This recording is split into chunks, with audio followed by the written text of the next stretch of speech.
All right, so here's a demo of the HiveMind ecosystem. I'm basically going to show you how we can stand up ad hoc inferencing servers that are just based on Windows gaming machines or Linux, but Windows works now. And then how we can apply NIMs to these machines to host them in a very, very flexible and efficient ways. So let me just walk you through what's on the screen real quick. So the HiveMind has three main places where it can run stuff: on-device resources, LAN resources, and cloud resources. Um, there's also the concept of like a client app. So it's just an app. It could be an old iPhone, a new one, a video game, a camera system, whatever that wants to use inferencing services on the HiveMind through the HiveMind REST API. And it can do that through gateways that are installed on your network, these inferencing machines. Well, these inference machines also talk to each other and understand who runs what, and we'll get more into that later. But ideally, you can load balance your inferencing requests in custom ways or ways that just make sense. So you can do things like right now, there's just a basic algorithm that I'm using, but you can do resource utilization based load balancing. So if there's, let's say you're wanting to use the on-device resources on your machine, or you're running a video game that's on a HiveMind inferencing machine that's also a gaming computer.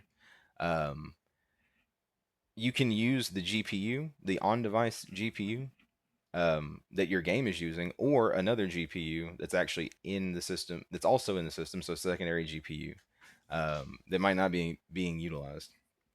Um, or you can completely not utilize that, and you can utilize the cloud, and you can have you know, a on-device as a last resort balancing. Anyway, you can get creative with whatever you want. You can balance between all these different, all the nodes on your local system, all the different clouds, all the different on-device resources available to you, and or whatever. So let me kind of show you what this looks like. So let me see if I can make this a little bit bigger.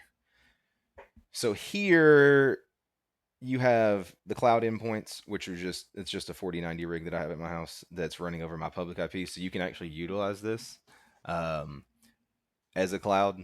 I'm using it. It hosts NIMs, um, an OCR NIM and a translate NIM. Here you see the local machines on my network. You can also add more too. That's how I added these in. But this is the laptop that I'm on. What you can see is, you can see this up here is for if you don't want it to be, being utilized by other machines. Like if you're running a game on here or something, you don't want this to be, serving your cameras and stuff.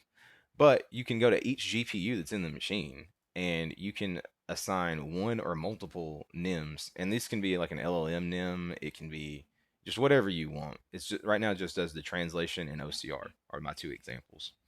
Um, oh, and one thing that's really cool is if you do, let's say you do select one, so on this machine you can see it, it actually pops up the NIM. So it actually has job control. These are Windows native, and it doesn't require any containers or anything like that.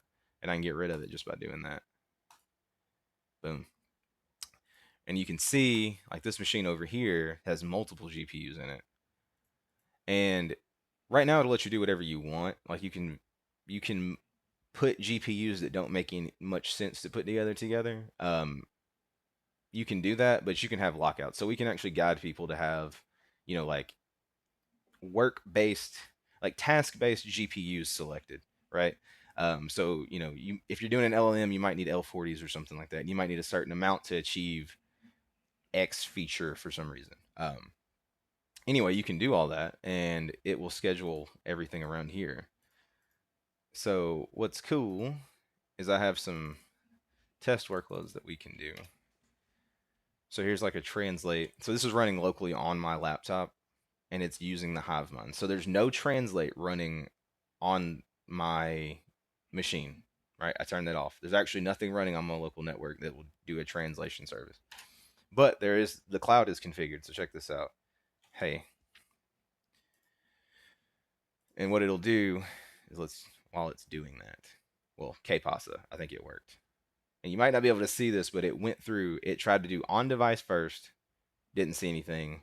Tried to do LAN, didn't see anything. And then it went to the cloud, and then the cloud is actually the thing that filled the request. So it goes all the way through, and I can set that order here. There's like a little drag and drop system. But it sets it for everything. You can get more granular with this later. But let's say I want to put this microservice on here. So I want to do NMT on my laptop. So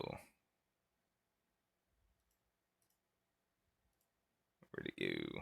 I might have to do it one more time.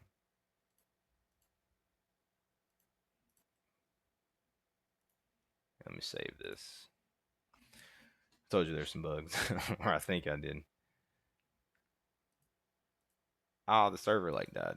Okay, it's no problem. We'll just restart.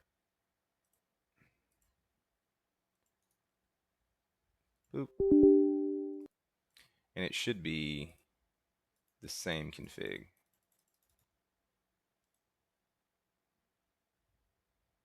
Sorry about that, but yeah, to show you there are bugs.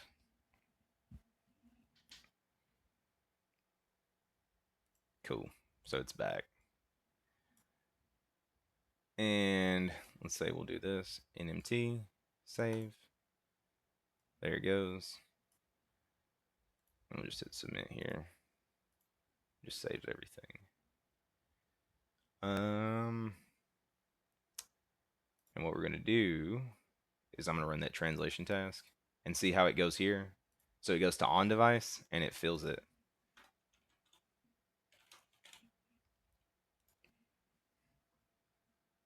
Okay, pasta. How are you? So here's what's crazy about this.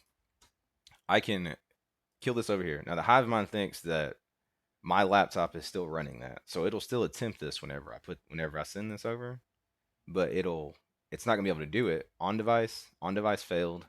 LAN, there's no LAN resources, cloud. And before I could even say all that, it did all of it. So it failed over. And you can rearrange how these run however you want. But anyway, this is what I've got so far. This is the HiveMind system. Again, you can configure. You install this gateway, and I'll send the binaries and stuff over. But you configure this. It makes it an inferencing server. You can host different models with whatever GPUs you have, and then it's really easy to use them. You can use them with simply just like a curl command. This looks hairy over here, but I promise it's not. It's a benchmark that I wrote. And it really is just this part. That's it. You just send requests over and they look like that. And so it's simple to send a curl command over. But anyway, if you watch to the end, I really do appreciate it. I know it was a little bit long, but I think this should be some really important stuff. Just to recap, we can make inferencing servers out of gaming computers whenever we want, and it doesn't have to utilize it can be utilized whenever the machine's down. You can have other machines. I think the best thing about this is it makes it to where right now you only buy one GPU, and that's about as many as makes sense. But for these new generation of games and the ACE program that we have and things like that, this will make it to where you can buy more than one GPU and you can actually do something with it, and it can help you in a meaningful way. And it doesn't have to be just limited to games. Like, yeah, I think I said earlier, your camera system can use this, your phone can use this. All types of things can be uplifted through the system. So anyway, I hope you enjoyed it. If you have any questions at all, definitely feel free to hit me up. I'm going to make the program available so it'll be the gateway, the HiveMind gateway, and then the two NIMs, the NMT NIM and the OCR NIM. And yeah, if you want to play with it, totally cool. Let me know how it goes. And yeah, take care.